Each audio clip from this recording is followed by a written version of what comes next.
마태복음 26장 36절로부터 46절까지 우리 한 목소리로 읽습니다. 이에 예수께서 제자들과 함께 겟세마네라 하는 곳에 이르러 제자들에게 이르시되 내가 저기 가서 기도할 동안에 너희는 여기 앉아 있으라 하시고 베드로와 세베대의 두 아들을 데리고 가실새 고민하고 슬퍼하사 이에 말씀하시되 내 마음이 심히 고민하여 죽게 되었으니 너희는 여기 머물러 나와 함께 껴 있으라 하시고 조금 나아가서 얼굴을 땅에 대시고 엎드려 기도하여 가라사대 내 아버지여 만일 할만하시거든 이 잔을 내게서 지나가게 하옵소서. 그러나 나의 원대로 마옵시고 아버지의 원대로 하옵소서 하시고 제자들에게 오사 그 자는 것을 보시고 베드로에게 말씀하시되 너희가 나와 함께 한 시 동안도 이렇게 깨어 있을 수 없더냐. 시험에 들지 않게 깨어 있어 기도하라. 마음에는 원이로되 육신이 약하도다 하시고 다시 두 번째 나아가 기도하여 가라사대 내 아버지여 만일 내가 마시지 않고는 이 잔이 내게서 지나갈 수 없거든 아버지의 원대로 되기를 원하나이다 하시고 다시 오사 보신즉 저희가 자니 이는 저희 눈이 피곤함이러라. 또 저희를 두시고 나아가 세 번째 동일한 말씀으로 기도하신 후 이에 제자들에게 오사 이르시되 이제는 자고 쉬라.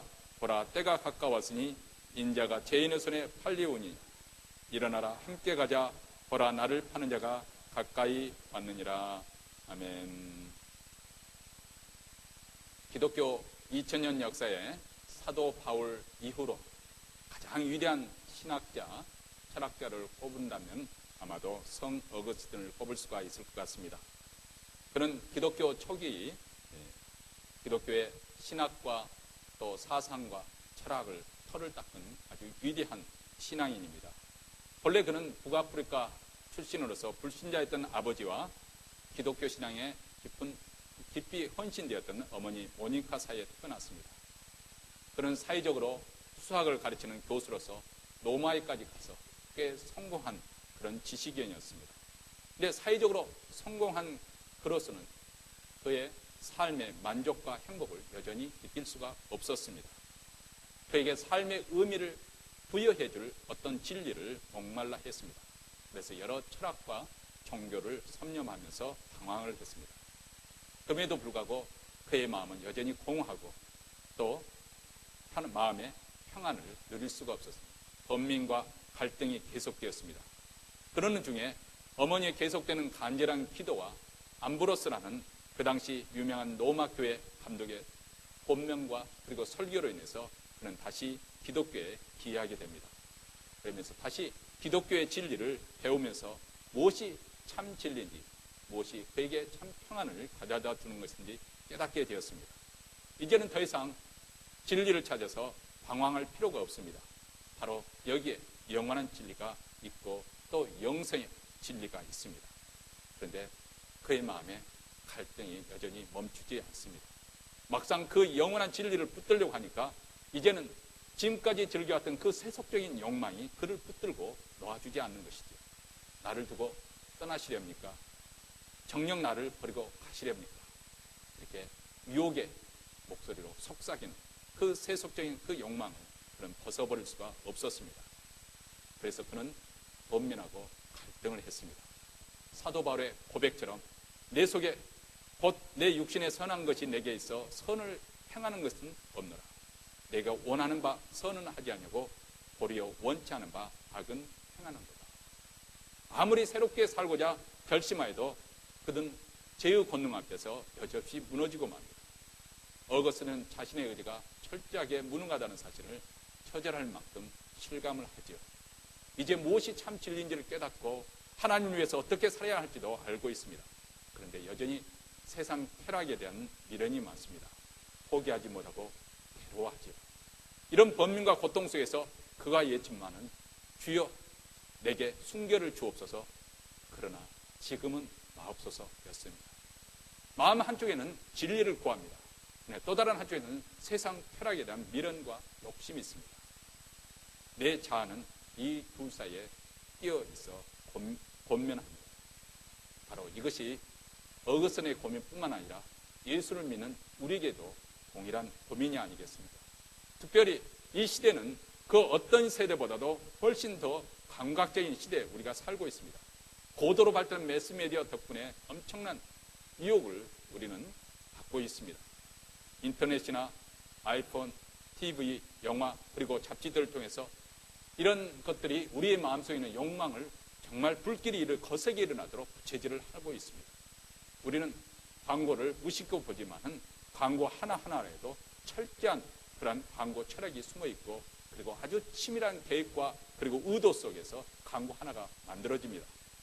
얼마 전 미 전역을 열광케 하고, 한쪽에서는 열광하고 환희의 도가니로 들어가면 또 한쪽에는 탄식하고 절망의 도가니로 몰아갔던 2014년 슈퍼볼. 미국에서 매년 1억 명 이상이 시청하는 아주 인기 좋은 TV 프로그램이죠. 그러니까 매년 TV 광고가 아주 마치 정말 치솟는 거죠. 올해도 30초당 450만 달러 광고료가 30초당 450만 달러. 요즘 뭐 숫자야 뭐 사람들이 놀라지도 않죠. 그렇죠? 한국 돈으로는 48억 정도 된다고 하는데 말이죠. 광고료가 아주 엄청나게 치솟았습니다. 한마디로 치열하게 그 광고를 통해 돈 쇼를 한 것이죠. 근데 이 모든 광고에 그 함축된 그리고 전개된 그런 철학이 있고, 그리고 메시지가 있습니다. 그것은 무엇이냐?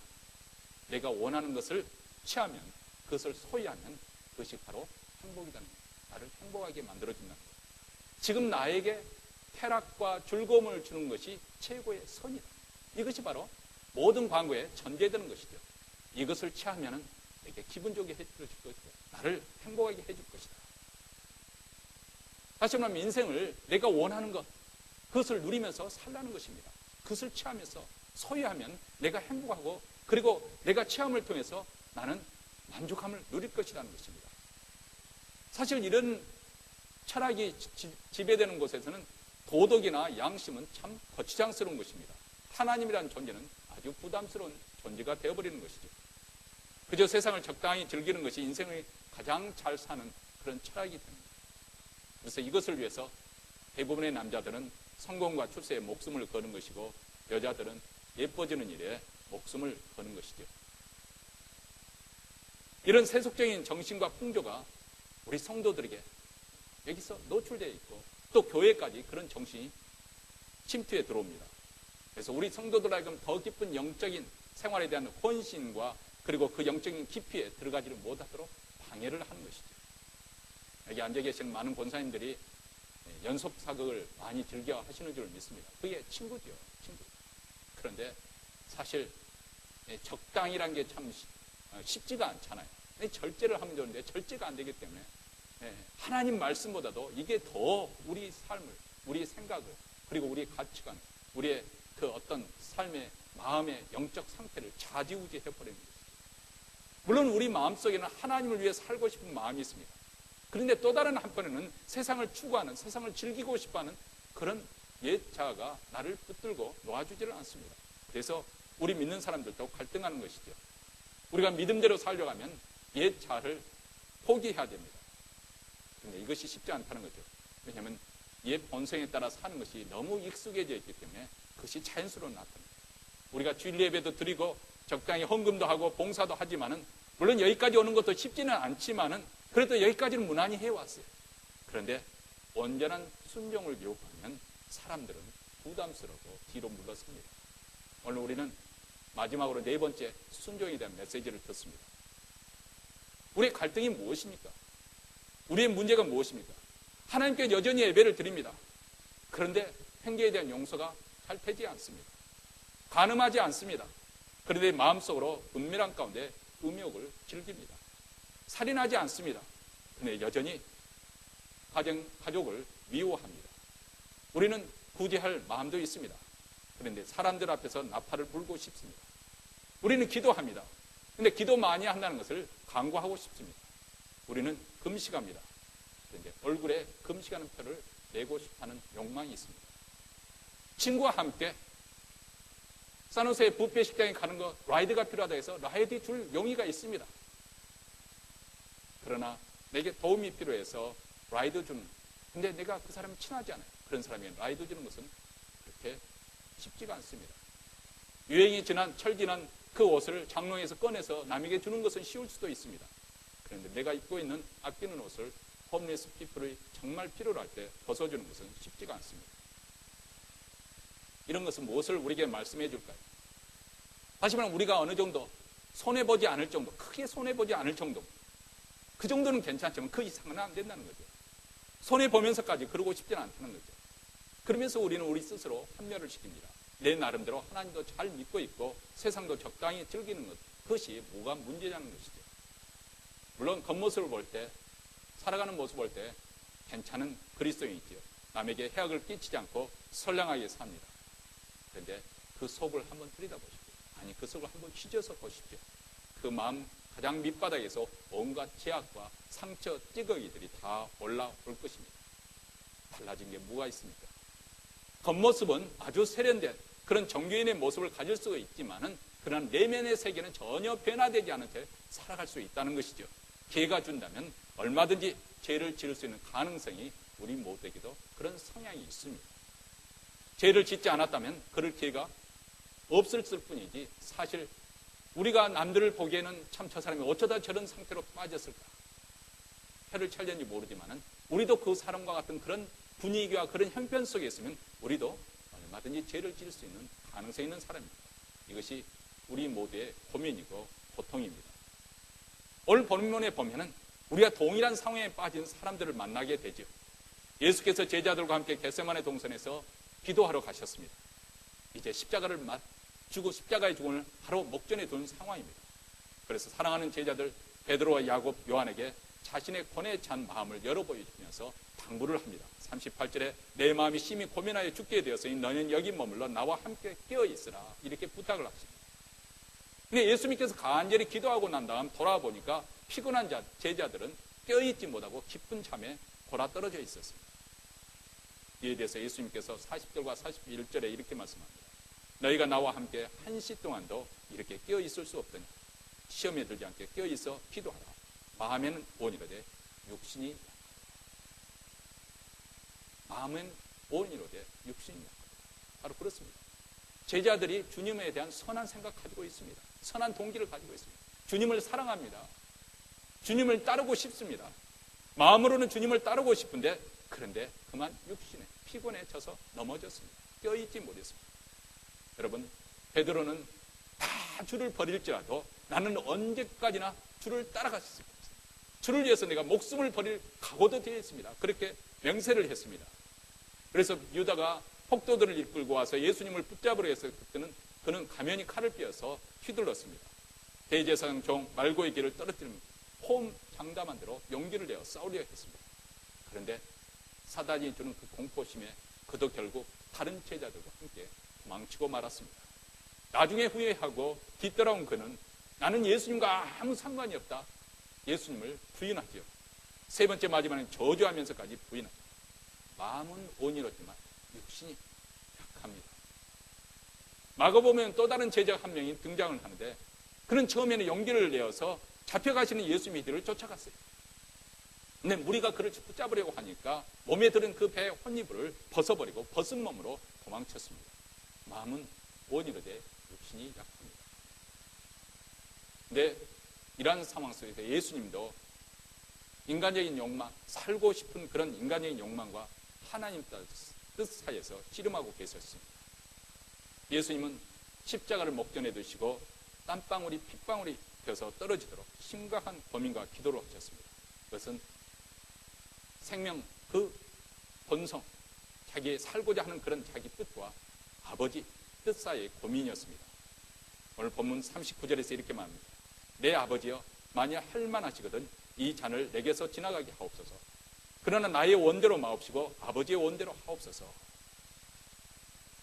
살고 싶어하는 인간의 본능, 이건 정말 하나님께서 주시는 본능적인 거죠. 우리가 부모를 사랑하고 자식을 사랑하고 또 우리가 또 내가 하던 일을 사랑하고 좋아하고 또 교회를 사랑하고 다 하지만은 사실은 엄밀하게 보면 그 모든 것이 어디서부터 나오는 것이냐? 내 생명, 내 자신을 사랑하기 때문에 이 모든 것을 하는 것입니다. 근데 또 다른 한편에서 자기의 생명을 포기해야 되는 십자가를 져야 되는 하나님의 뜻이 여기 있습니다. 이 갈등 속에서, 이 번민 속에서 예수님은 하나님의 뜻에 순종하고 십자가를 지셨습니다. 물론 예수님이 하나님의 아들이시기 때문에 인간의 실패, 그런 실패를 하지 않냐고 우리 주님은 십자가를 지셨다고 그렇게 추론할 수도 있을 것입니다. 그런데 복음서 기자는 우리 그렇게 말하고 있지 않습니다. 온전한 인간으로 오신 예수님은 우리들처럼 똑같은 성경을 가지고 계셨기 때문에 자신이 이제 곧 겪어야 될 그 끔찍한 죽음의 형벌만은 피하고 싶었습니다. 그리고 죽음을 직면하게 되자 엄청난 스트레스에 시달렸습니다. 37절과 38절에 이렇게 말씀하지 않습니까? 베드로와 세베대의 두 아들을 데리고 가시세.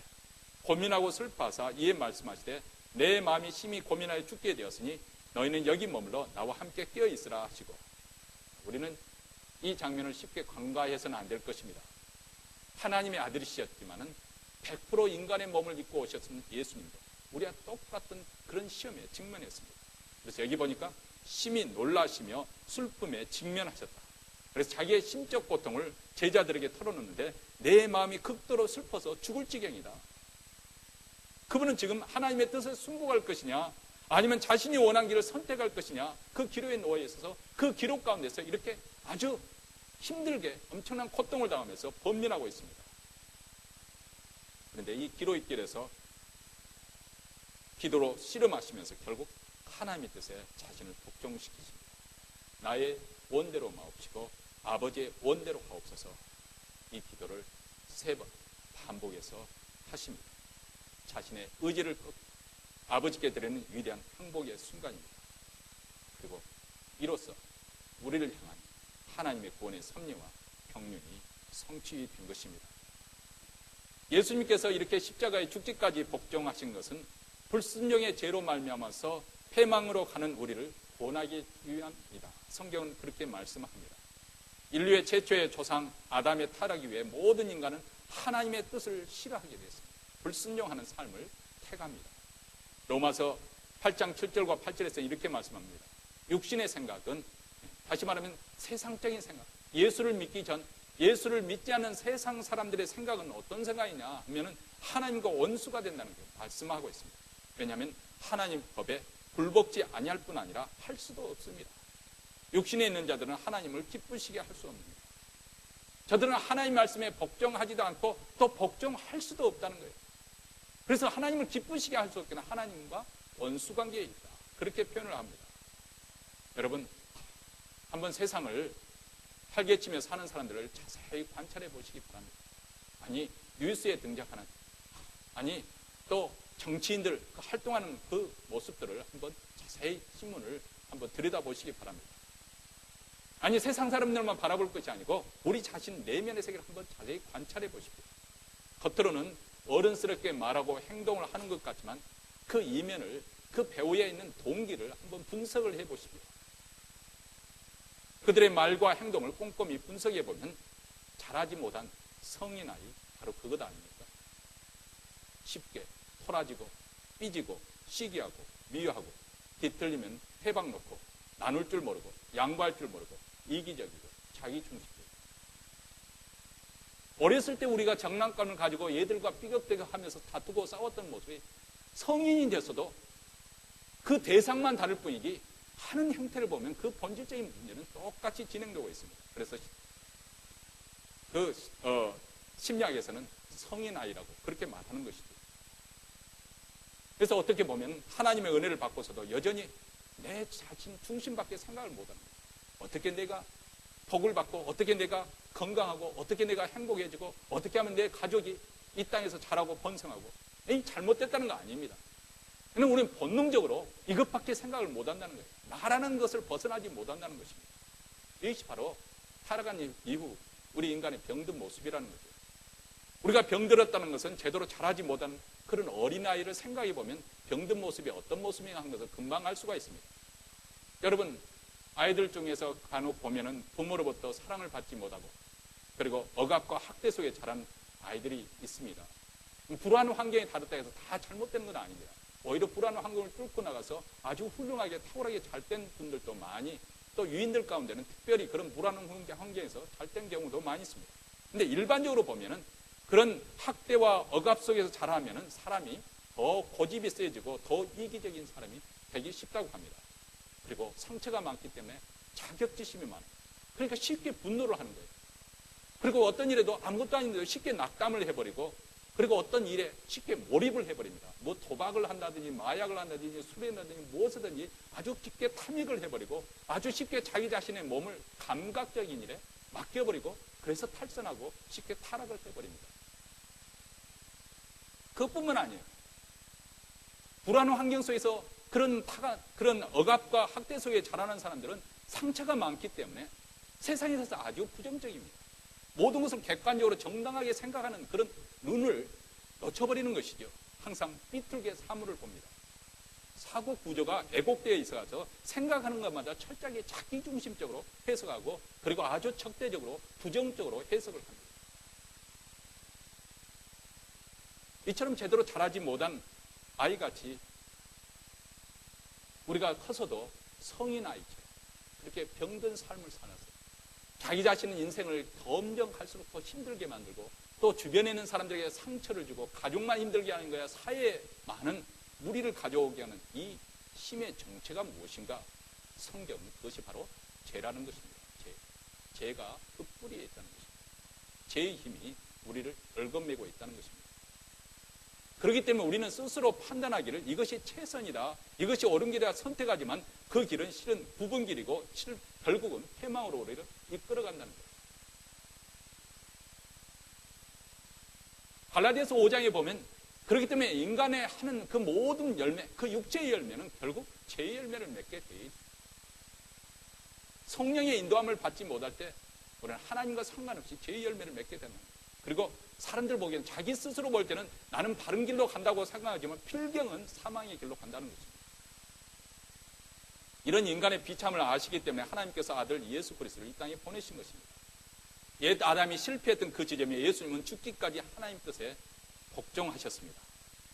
이렇게 예수님의 한 사람의 순종함을 통하여서 이제 모든 사람들이 의에 이르게 되었고 생명이 왕노릇하는 그런 놀라운 복이 우리에게 임하게 되었고, 그뿐만 아니죠. 우리 안에는 불순종의 영을 제거하고 순종의 영으로 우리를 바꾸어 주신 것, 바로 거듭나게 되었다, 그렇게 표현을 합니다. 사랑하는 성도 여러분, 우리의 구원은 어떻게 시작되는 것입니까? 바로 예수 그리스도를 구주로 믿음으로 우리의 구원은 시작됩니다. 이때 성령께서 우리를 영으로 거듭나게 하셔서 순종의 영으로 살게 합니다. 그래서 우리로 하여금 하나님의 뜻을 좋아하게 하는 거예요.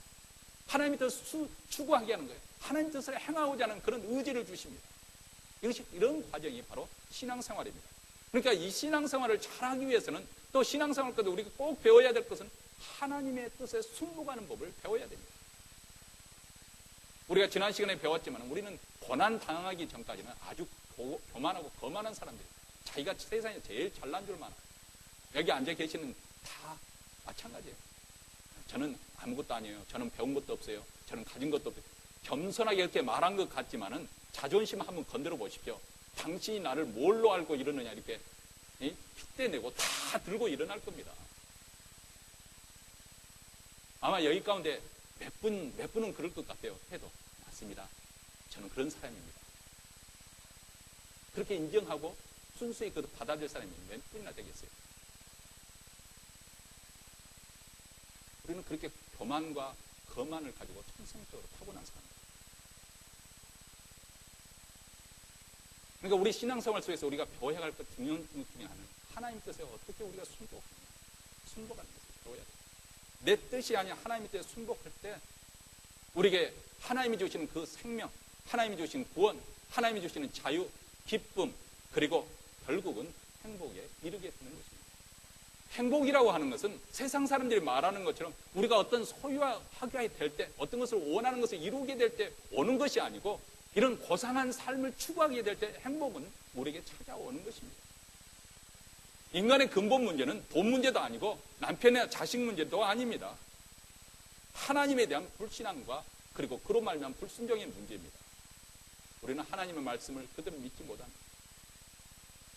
우리 부모가 완전하지 못하기 때문에 부모로부터 상처받을 수도 있잖아요. 실망할 때도 있잖아요. 그렇기 때문에 우리는 쉽사리 우리 마음을 믿지를 못하는 그런 상황에 있다. 항상 의심부터 합니다. 저 사람이 나를 생기처럼 보려고 저렇게 잘 대해주나? 누가 좀 잘해주면 그런 의심부터 먼저 간다 그 말이죠. 그렇기 때문에 하나님을 믿는다고 하면서도 사실 하나님을 믿지 않는 경우가 참 많이 있습니다. 한번 여러분 곰곰이 내 자신의 그 삶의 그 신앙생활의 모습을 살펴보시기 바랍니다. 하나님을 주라하고 주님하고 부르지만은 정말 주님으로서 내 인생을 맡겨드리고 그분 뜻에 순복하느냐 하면 전혀 그렇지 않습니다. 내가 여전히 모든 상황을 통제하고 내가 스스로 결정하려고 하는 것이 바로 이렇게 돼야 되는 것이 내가 안심하게 됩니다. 어쩐지 하나님께 맡겨두면 불안하게 느껴집니다. 그뿐만 아니죠. 내 자신이 이건 이렇게 돼야 하고 저건 저렇게 돼야 된다. 그렇게 자기 고집과 아집이 있습니다. 그런데 문제는 내 뜻이 언제나 옳습니까? 우리가 자녀들을 지도를 해야 되잖아요. 부모로서 잘 지도해야 되었는데 그러나 사실 부모가 언제나 옳은 것은 아니잖아요. 때로는 부모의 욕심이 자녀들로 하여금 지나친 간섭과 개입으로 말면서 역효과를 불러일으키는 경우도 있잖아요. 우리 자신의 뜻이 언제나 옳은 것이 아니에요. 그리고 어디에 세상이 내 뜻대로 내 원대로 더 돌아갑니까? 그럼에도 불구하고 내가 다 컨트롤을 하려고 하니까 많은 사람들이 자신을 불행하다고 생각하고 사는 거죠. 하나님 뜻에 순복하여 맡기지 못하기 때문에 그렇습니다. 네, 예수님을 보시기 바랍니다. 그분은 하나님 뜻에 순복했습니다. 더 이상 자기 자신을 주도적으로 삶을 이끌어가지 않고 심지어는 악행자의 손에 자기 몸을 넘기셨습니다. 죄인의 손에 팔리셨습니다. 더 이상 자기 자신이 주도권을 행사하지 않습니다. 침뱉음을 당했고 채찍질을 당했고 십자가에 못 박혔고 철저하게 무력자가 되셨습니다. 우리는 주도권을 빼앗기면 큰일 날 줄 알죠. 밀리면 여기서 끝장나는 줄 압니다. 그래서 제가 부부싸움 할 때 제가 한두 번 그 설교 시간에 했지만 남편과 하나가 부부싸움 할 때 누가 양보해야 되는 것인가? 그렇잖아요. 누가 양보해야 되는가? 그래도 부인이 양보해줘야 되죠. 길을 살지 꺾이면 안 되죠. 그런 사람도 있을 거고. 아니, 남자가 좀 너그럽게 해서 양보해야 돼요. 그렇게 하는 사람이 있겠습니다. 누가 양보해야 될까요? 네? 남자. 네, 남자가 양보해야 될까요? 네, 신앙이 더 성숙한 사람입니다. 먼저 믿은 사람. 하나님의 사람이 양보할 줄 알아요. 너그럽게. 왜냐하면 세상 사람들은 믿음이 없으면 양보할 수 없어요. 자존심, 쥐꼬리만한 그 자존심 때문에 자기 목숨을 걸거든요. 이게 세상 사람들 아니에요. 그래 예수 믿는 사람들은 그게 중요한 거 아니에요. 하나님이 나를 어떻게 평가하시느냐. 이게 중요한 것이죠. 하나님이 나를 어떻게 보시느냐. 이게 중요한 것이기 때문에 그까짓 거 그래 내가 졌다. 내가 잘못했다. 이렇게 양보하는 거예요.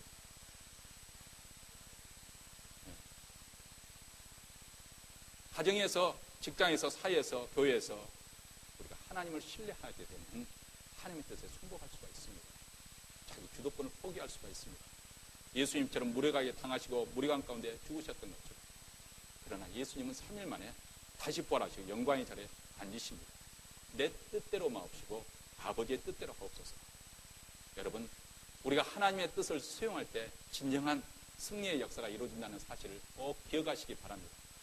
내 뜻을 끝까지 주장할 때 우리가 이룰 수 있는 것이 무엇이냐? 결국은 세상적인 거예요. 인간의 뜻은 결국은 무엇을 이루고자 하는 이 세상 뜻을 이루고자 하는 것입니다. 그리고 그것은 하나님과 아무 상관이 없습니다. 심지어는 종교의 이름으로 신앙의 이름으로 활동할지라도 하나님께서는 상관이 없다. 우리 주님은 상관이 없다고 그렇게 말씀하시잖아요. 보험서에 보면 예수님께서 내 뜻대로 행하는 자라야 천국에 들어간다. 나더러 주여 주여 하는 자마다 다 천국에 들어갈 것이 아니고 아버지의 뜻대로. 이 예수님 앞에서 이제 사람들이 찾아와서 주여 내가 예수님 앞에서 먹고 마시지 않았습니까? 예수님께서 오병이의 역사할 때 예수님 그 현장에 내가 있었지 않았습니까? 예수님이 들려는 그 복된 말씀을 내가 듣지 않았습니까? 내가 그래 예수님을 추종하지 않았습니까? 그리고 심지어는 예수님의 이름으로 내가 선지자 노릇도 하고 예수님의 이름으로 귀신도 내쫓고 내가 능력을 베풀지 않았습니까? 우리 주님 뭐라고 말씀하세요? 이 불법을 행하는 자들아 내가 도무지 너희를 알지 못해 나를 떠나. 이렇게 말씀합니다. 여러분, 이 사람의 문제는 무엇이었느냐? 아버지 뜻에 순복해서 하는 것이 아니라 자기 뜻대로 하나님을 섬긴 거예요. 자기 뜻대로. 하나님이 이러시면 좋아하시겠지. 하나님이 저러시면 좋아하겠지. 자기가 결정하고 자기 뜻대로 하는 거예요.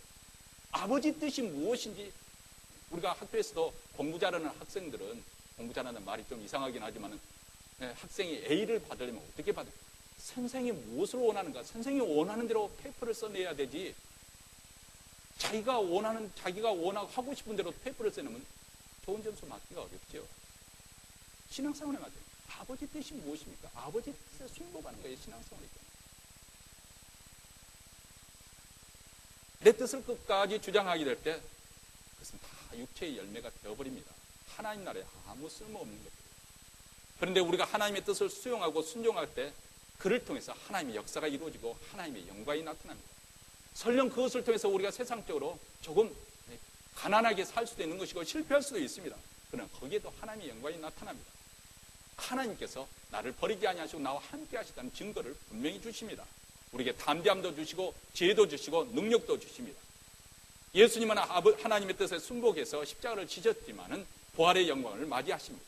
여기 바로 십자가의 비밀이 있습니다. 하나님의 뜻에 순복하여 십자가를 지는 자에게 바로 영광이 기다리고 있다는 것입니다. 그렇다면 우리가 오늘 마지막 순종에 대한 설교를 마무리하면서 어떻게 하면 예수님처럼 우리도 아버지 뜻에 순복할 수 있는 삶을 살게 됩니다. 하나님께 대한 믿음을 키워나가야 됩니다. 그분에 대한 확신을 가져야 됩니다. 그러려면 우리가 그분을 아는 지식 가운데 살아야 해요. 하나님을 아는 지식이 있어야 됩니다. 여러분, 우리가 아브라함의 이야기, 그 창세기에 나오잖아요. 아브라함이 자기의 독자 이삭을 하나님께 바치잖아요. 그러면 와, 우리는 아브라함의 믿음이 좋다. 아브라함에 대해서 감탄을 하지만은 사실 아브라함이 그런 믿음의 경지까지 올라서게 훈련시킨 분이 누구시냐? 우리 하나님이세요. 아브라함이 그 하나님의 부르심을 갖고 가나안 땅에 갔는데 거기에 그 약속의 땅에도 가뭄이 기근이 왔습니다. 예수님께서 애굽으로 내려가죠. 아브라함이 애굽으로 내려갔습니다. 애굽으로 내려갔는데 아브라함에게 이런 생각이, 그 불신앙의 생각이 들어왔습니다. 야, 여기는 하나님을 모르는 사람들인데 내 아내 사라가 예쁜 나머지 나를 죽이고 뺏어가지 않을까, 이런 두려움에 사로잡혔어요. 그래서 아내 사라에게 당신 내 누이라고 그렇게 하라, 사람들을 보면 누이라고 하라. 근데 그 거짓말을 시켰는데 그 거짓말 때문에 오히려 올무에 빠져가지고 정말 바로에게 그 아내를 뺏기고 맙니다. 하나님께서 극적으로 개입을 하시죠. 왜냐하면 하나님께서 아브라함에게 약속을 주셨기 때문에 내가 너를 통해서 하나님 나라를 이루는 약속, 세상 모든 족속이 너로 인해서 복의 근원이 될 것이다. 복을 받을 것이다. 그 하나님의 약속은 하나님이 약속하셨기 때문에 약속을 누가 지켜야 해요? 하나님이 약속하셨기 때문에 그 약속을 누가 지켜야 됩니까? 하나님이 지키셔야 돼요. 그렇기 때문에 하나님께서 개입하시는 거예요. 그래서 사라를 손도 대지 못하도록 하나님께서 구출하시니까 바로가 아브라함 불러서 책망을 하잖아요. 내가 어찌하여 나로 하여금 이렇게 죄를 짓게 했느냐, 왜 거짓말을 하였느냐 따져 묻지 않습니까?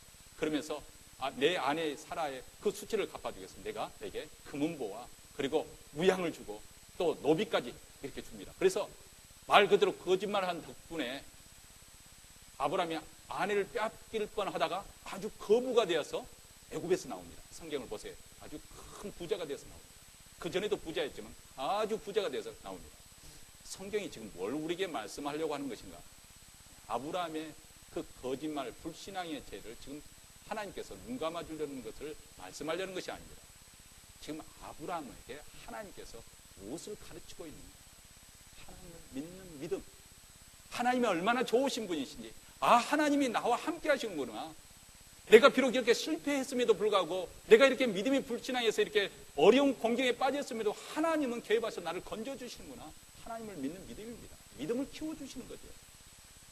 그래서 아브라함이 나중에 보면 족갈 롯을 구하기 위해서 그 연합군대도 패배해서 롯이 끌려갔는데 자기 가솔들만 있고 밤에 급습을 해서 그 많은 그 군대를 용감하게 뛰어들어가서 구출해내지 않습니다. 이런 용기가 어디서 나오느냐?